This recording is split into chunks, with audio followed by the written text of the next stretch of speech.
I'll try the best I can to restrain myself, knowing that I am before ordained church ministers. You know, this question that you asked me about the deep state, what is sometimes not frustrating but amusing about the way we live in our country, the way we play politics, is the incredible level of hypocrisy to which we go and the level of pettiness that we sometimes get to. Because just picture a situation where I am the Minister for Interior, I sit in the National Security Council, and I go out in public and complain about the Inspector General who sits with me in the National Security Council. Am I serious? You know? This phrase about there being the deep state, first of all, understand the origin of this. This is language that began mainly from the communist socialist direction that created an impression that the state operated at two levels. The open, formal, known level understood by everybody, but the secret, informal level that is insidious, devilish, that is a dark operation that is intended to do evil and bad for everybody. I ask the question, in a country that doesn't have a single detainee, in a country where a presidential election has been nullified before and the president and all its people have faithfully gone back to the election,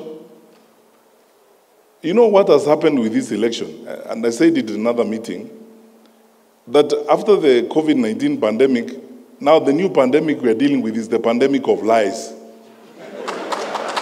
Yeah. It's the pandemic of lies. You know, people stand up and they say things that they think make sense. You know, I've been looking at politicians, and fortunately I have the opportunity of having served in cabinet. I know how a budget is drawn, and I know how much money we have in our resources to draw a budget. When a political leader, a national leader tells people, I will put aside 150 billion for market women. I'll put aside 50 billion for boda boda. I'll put aside 100 billion for this. I know how much our budget is and the projected growth of our budget. That time you have not talked about the amount of money that you are taking to counties. You have not talked about transfers for the education sector and so on. Where are you going to get that money to provide that kind of service? You're just lying to those people because you are telling them things they want to hear. And because they won't ask you questions, you just get along with it. You know, when you keep saying this deep state, who is that? And the people who are using that phrase and complaining are members of the National Security Council. They hold public offices. They tell you they are powerful people. So who is that? You know, this facade and stories that are being coined and being bandied around, just so that people create excuses and they camouflage around things that don't exist to survive, or create excuses and pathways of lying and carrying the public along with them. I want to ask you as church ministers, I am your son, and as a public servant, we have a country to serve. Let us not be victims of some of these lies that you keep hearing around. But things that just don't make sense even to a fool. How will you tell people? Yeah. How will you stand up? I'm asking you. How, Bishop, how will you stand up in public and tell me, who is that? And then you don't even have the courage enough to take a decision and say, okay, because I don't agree with the Attorney General and all these people, me, I'm not going to be party to you. In the morning, you speak like government. In the afternoon, you speak like opposition. You see, the question, let's be honest. You see, the total annihilation of common sense and betrayal of common sense in the political practice in this country is shocking. When you tell people about there being who is that? What is that deep state? The Inspector General who seated here? We have passed a constitution that requires us, it's in black and white. You know, even me, if I have to give directions to the Inspector General, the law requires that I put it in writing. And since I became Minister for Interior, I told the nation the other day, I've written 2 such letters, one to Boynet and one to him, to provide policy guidance. And even before I send it, I ask the Attorney General, does it pass muster? The Attorney General says, under the law, you can't do this. So, stop here, let us proceed. Now, how can you turn around in a country of the amount of freedom that we have? Nairobi, for your record, Bishop, Nairobi houses the largest number of foreign correspondents and media houses on this continent. I've challenged people, if you don't think there's freedom in Nairobi, go and report from Addis. Yeah. With all this freedom we have, in a country where the president is insulted liberally by everybody, by opposition politicians, how will you tell me that there exists a covert, dark op element of government that is intended to do certain things? When did you last face and scrutinize and excoriate the Minister for Security? I am here to answer questions. Which is this dark side that exists? Where is it? Don't be drawn. I'm telling you, don't be drawn to some of this. You see, we are unfortunate that we have a brand of leaders. I told you earlier that the narrative we need to be discussing about the future of our country is how we handle corruption and how we create an integrity system of managing our country so that the resources God has given us can benefit our children and our children's children. Now, instead of having that conversation, the artists, the political artists who want to avoid that conversation, they come up with all manner of excuses. Oh, there are people who hate me called deep state, and you sit with them daily. So when do they become deep? When they are with you or when they are not with you?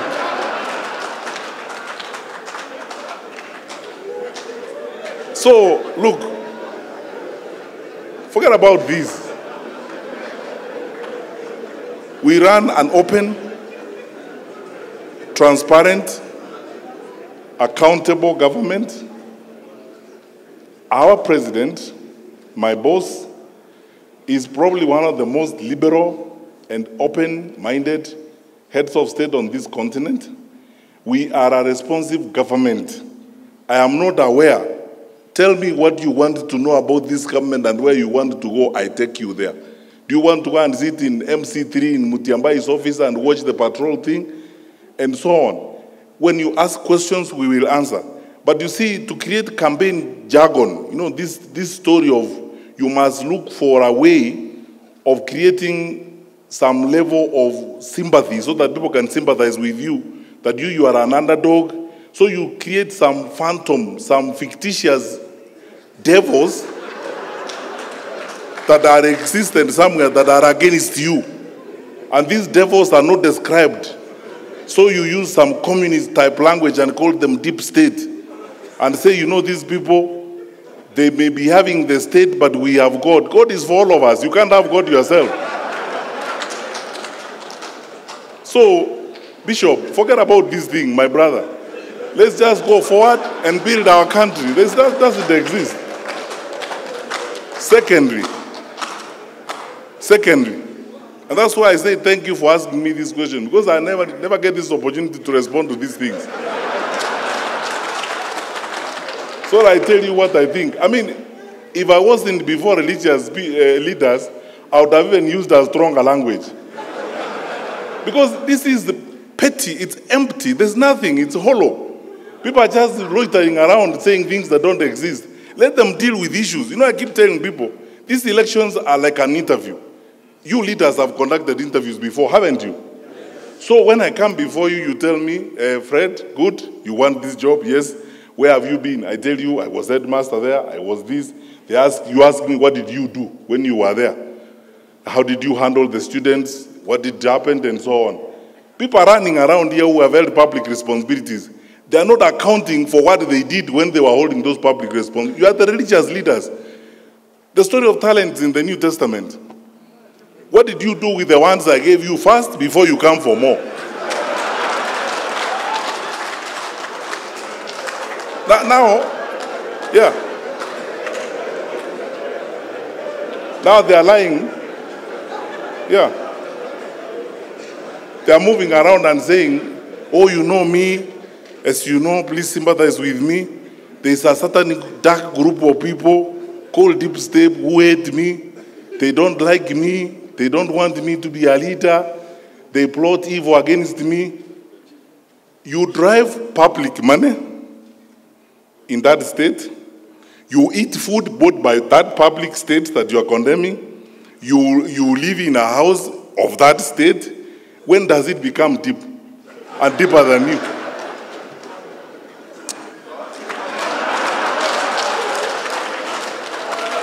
Forget about these jokes. Finally, you asked me, so I'm just responding to your question. You asked me, how are we okay if the president is involved? You know, sometimes I don't know whether to laugh or cry.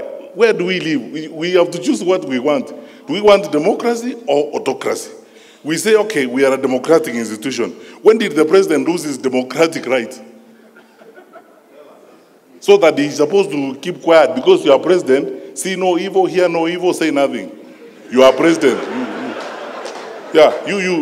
When you try to say, we tell you, no, you are president, keep quiet. So, don't say anything. And you are not supposed to associate with anybody, you are not supposed to tell anybody. I have not heard my boss, our president, anywhere in this country, both in private and in public, telling anybody, this is a presidential decree, you must go this way. I've never heard him say such things. The president speaks like the leader of our people, like we expect all leaders to speak. In my view, this is what I think I would like would happen to our country. And you have the democratic right to agree or disagree with him. And nothing will happen to you, by the way, if you disagree with him. And nothing will happen with you if you agree with him. That's the country we are building. You saw President Obama, before he left office, on the campaign trail for the Democratic Party candidate. Did that happen or it did not happen? That is supposed to be the icon of democracy in the world. I mean, you have seen presidents who are leaving office on the campaign trail for their successors and so on. The president is expressing his view.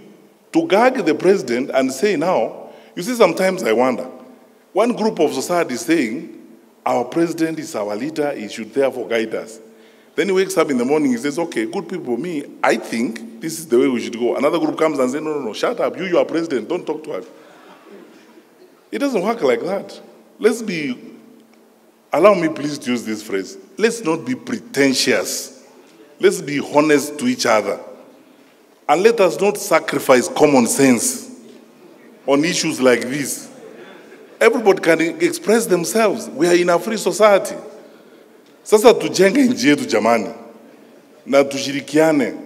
Rais wetu means well. When he says, he doesn't tell us, oh, from today I have decreed. I've never heard him say that. Yeah, anasema mimi kwa maoni yangu vile naona, this is how it's. And you know, by the way, if he never gave any maoni, we'll also wonder, this one, he doesn't have a view about how we should go. And then now he's carrying the burden of leadership. As a leader, I have led you for 10 years now. I thank God for the opportunity. I've made my contribution. This is where I think I've moved the country to. And in my view, this is how I suggest we proceed.